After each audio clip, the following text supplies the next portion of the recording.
मैं डॉक्टर सुषमा शर्मा रामायण में सीता की उत्पत्ति के प्रसंग को लेकर उस पर चर्चा करने के लिए आपके सामने प्रस्तुत हूँ। जब भी किसी परिवार में संतान का जन्म होता है तो हर्ष और उल्लास के वातावरण में कोई ये नहीं पूछता कि उसका जन्म कैसे हुआ, लेकिन सीता के जन्म के साथ ही एक बहुत बड़ा विशाल प्रश्न चिन्ह सामने आकर के खड़ा हो जाता है। कहा जाता है लोक गाथा के अनुसार और रामायण के प्रक्षिप्त अंशों के अनुसार सीता को भूमि की पुत्री, भूमिजा, पृथ्वी की पुत्री बताया गया है। लेकिन क्या ये सत्य है? भूमि की पुत्री होना, पृथ्वी की पुत्री होना अवैज्ञानिक तथ्यों से परे और असत्य है। रामायण में आता है कई जगह पर, लेकिन हम ये कह सकते हैं कि वो निश्चित रूप से प्रक्षिप्त है, क्योंकि उसके आगे बार बार राजर्षि जनक उनको अपनी आत्मजा कहते हैं। लेकिन ये कहाँ से कल्पना उत्पन्न हुई? वस्तुतः सीता की उत्पत्ति के विषय में अनेक कथाएं प्रचलित हैं। एक महत्वपूर्ण और बड़ी लोकप्रिय कथा वेदवती से संबंधित है, जो विष्णु से विवाह करना चाहती थी, उसके लिए तपस्या भी कर रही थी। एक दिन रावण उन्हें देखता है और उनके सौंदर्य से अभिभूत होकर के उन्हें अपने साथ चलने के लिए कहता है। वेदवती के मना करने पर वो उनके साथ दुर्व्यवहार करता है। तब वेदवती अपनी अस्मिता की रक्षा के लिए अग्नि में अपने प्राणों का उत्सर्ग कर देती है। लेकिन उससे पूर्व वे रावण को श्राप देती हैं कि अगले जन्म में मैं तेरे वध का कारण बनूंगी, तेरे नाश का कारण बनूंगी। यही होता है। रावण के यहाँ एक पुत्री का जन्म होता है। ज्योतिषी कहते हैं कि ये राक्षस वंश के विनाश का कारण होगी, इसलिए इसको यहाँ से हटा देना चाहिए। रावण उसे एक कलश में बंद करके समुद्र में बहा देता है। समुद्र में समुद्र की देवी वरुणी उनको गोद में ले लेती हैं। उसके बाद वो पृथ्वी को दे देती हैं और पृथ्वी राजर्षि जनक को दे देती है। एक कथा तो ये। एक दूसरी कथा के अनुसार रावण के यहाँ एक पुत्री जन्म लेती है। फिर वही बात आती है कि ज्योतिषियों के कथनानुसार कि यह राक्षस वंश के विनाश का कारण बनेगी, रावण के वध का कारण बनेगी, इसलिए इसे लंका से दूर कर देना चाहिए।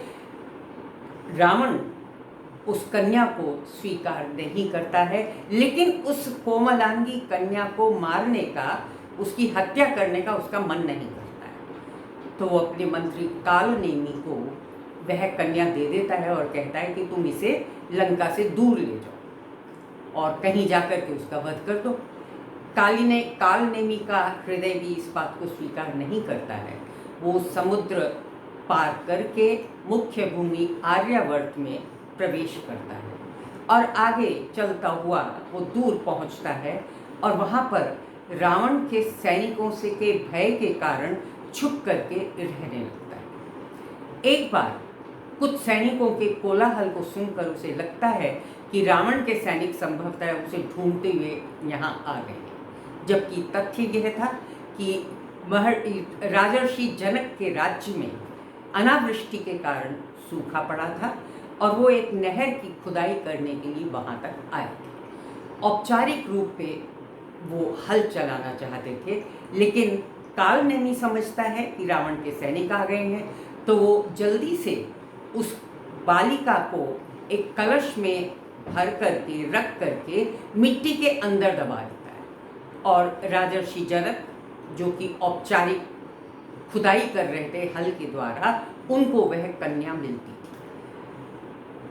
जनक निस्संतान थे।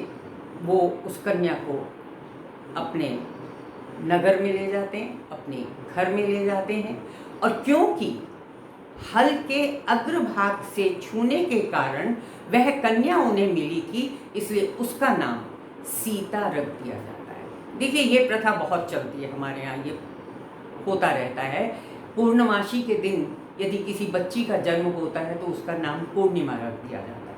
अभी कुछ दिन पहले पढ़ा था कि एक बच्चे का जन्म, क्योंकि आजकल कोरोना फैला हुआ है कोरोना के नाम पर उस बच्चे का नाम कोविड रख दिया गया।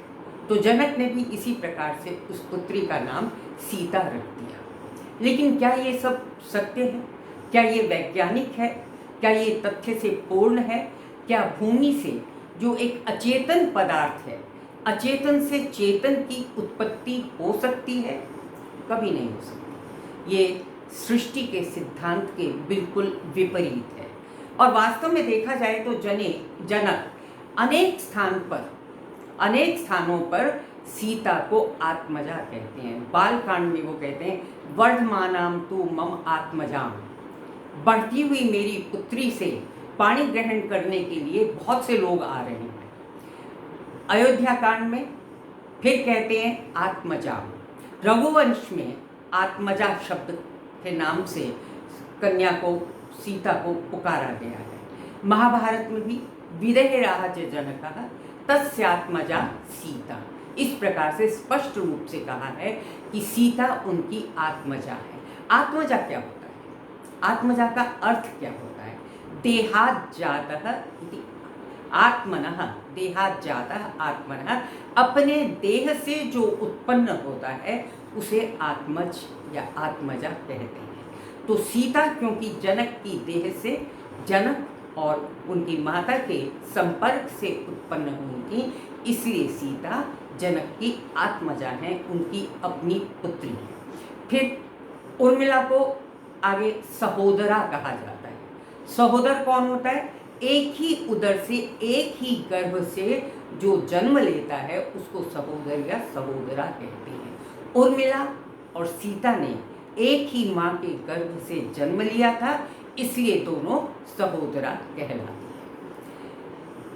जननी, सीता बहुत स्थानों पर अपनी माता के लिए जननी शब्द का प्रयोग करते हैं। जनी प्रादुर्भावे, जन्म देने से जननी कहलाती है। देखिए, कृष्ण 2 घंटे या कुछ छोटे से अल्पायु से यशोदा के पास रहे। यशोदा ने उनका पालन पोषण किया। यशोदा को कृष्ण बहुत प्रिय थे, लेकिन वो उनकी जननी कभी नहीं बनी, वो उनकी मैया ही बनी रही। जननी तो देवकी ही थी, क्योंकि जन्म देवकी ने दिया था। और सीता जब महर्षि अत्रि के आश्रम में जाती हैं और अनसुईया उन्हें गृहस्थ धर्म की शिक्षा देना चाहती हैं, तब सीता कहती हैं जनन्या में अनुशिष्टम, जो आप बता रही हैं वह शिक्षा मेरी माता ने, मेरी जननी ने मुझे पहले ही दे दी है। तो जननी शब्द से स्पष्ट हो जाता है कि जन्म देने वाली जननी होती है और वह सीता की माता हो सकती है। वाल्मीकि एक स्थान पर लिखते हैं, जनक कहते हैं योगिन्यास तनयाम ताम वर्धमानाम मम आत्मजाम। यहाँ पर सीता की माता का नाम योगिनी बताया गया है, जबकि गोस्वामी तुलसीदास द्वारा रचित रामचरितमानस में सीता की माता का नाम सुनैना बताया है, लेकिन वाल्मीकि उनका नाम योगिनी बताती हैं। तो जनक स्वीकार करते हैं कि योगिनी की पुत्री जो मेरी आत्मजा है। इस प्रकार से लंका कांड में जब रावण अशोक वाटिका में आता है सीता से बातचीत करने के लिए, सीता को फुसलाने के लिए, तब सीता वहाँ भी कहती है कि मैं कोई साधारण महिला नहीं हूँ, तुम क्या समझते हो, कुले महती जातया, मैं बड़े महान कुल में जन्मी हूँ, बड़े महान कुल में मेरा जन्म हुआ है। जन्म यहाँ पर स्पष्ट करता है कि सीता औरस पुत्री थी अपने माता पिता की। एक और बात, जब राम और सीता का पाणी ग्रहण संस्कार होता है तब उनकी पीढ़ियों का वर्णन किया जाता है। इसे शाखोच्चार कहते हैं। देखिए, आज बच्चों को अपने दादा का नाम तो बेशक पता होगा, लेकिन परदादा का नाम प्रायः अधिकतर बच्चों को नहीं पता होता।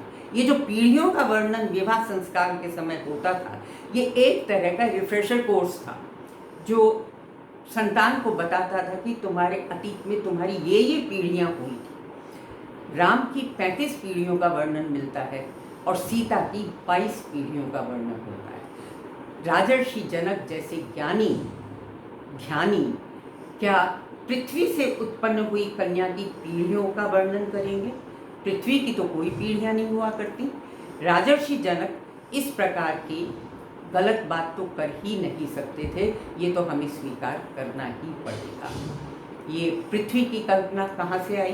क्योंकि आई तो है। विष्णु पुराण में एक अंश आता है जहाँ पर सीता को पृथ्वी की पुत्री कहा गया है। बस वहीं से लोगों ने उठा करके रामायण में इसको समाविष्ट कर दिया। वस्तुतः सीता अपने माता पिता की औरत संतान थी, सीरध्वज राजर्षि जनक की संतान थी, उर्मिला की सहोदरा थी, कुशध्वज की भतीजी थी और मांडवी और श्रुतिकीर्ति की बहन थी।